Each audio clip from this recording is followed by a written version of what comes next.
uretse kumaramaje agiga no mu bantu benshi akora ku gishura cya Yesu ako kanya arakira. Yamukozeho rimwe gusa afite kwizera, yiringiraga ko ibyo bihagije kubwo kwizera.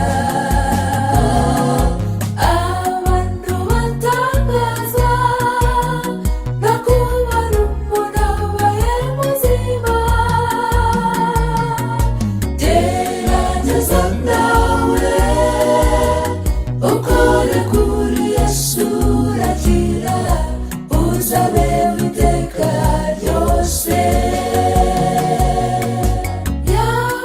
Yamukozeho rimwe gusa afite kwizera,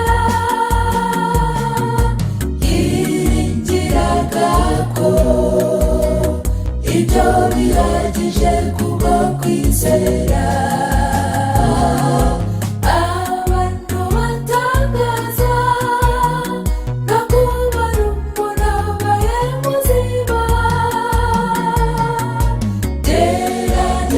Nawe ukore kuri Yesu urakira, uzabeho iteka ryose.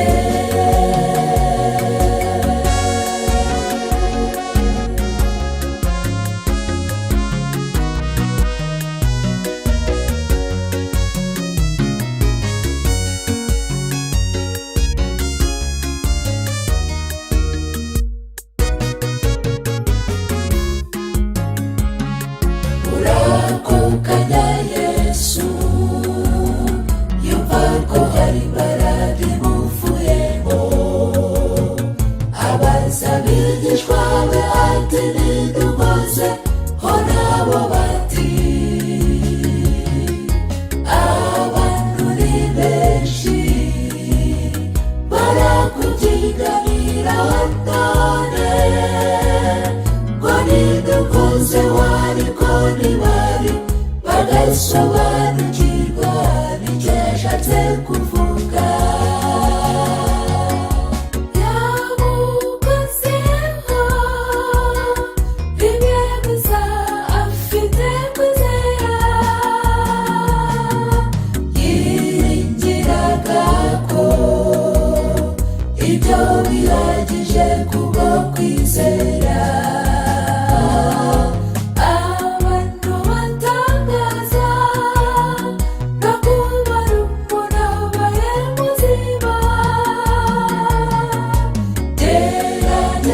Nawe ukore kuri Yesu urakira, uzabeho iteka ryose. Yamukozeho rimwe gusa afite kwizera, yiringiraga ko ibyo bihagije kubwo kwizera. Abantu batangaza no kuba rumuna baye muzima, gerageza nawe ukore kuri Yesu urakira, uzabeho iteka ryose.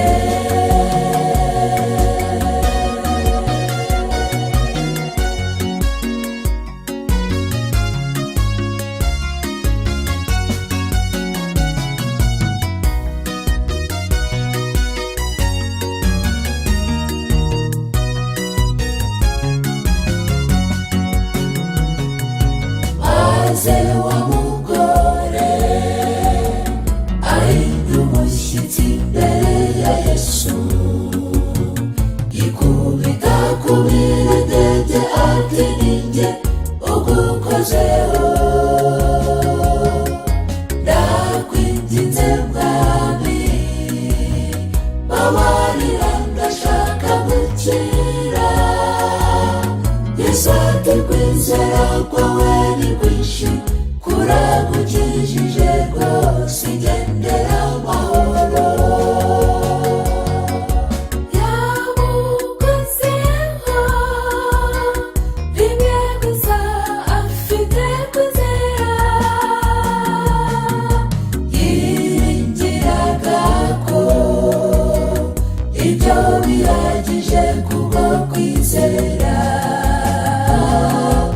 abantu batangaza no kubara umuntu abaye muzima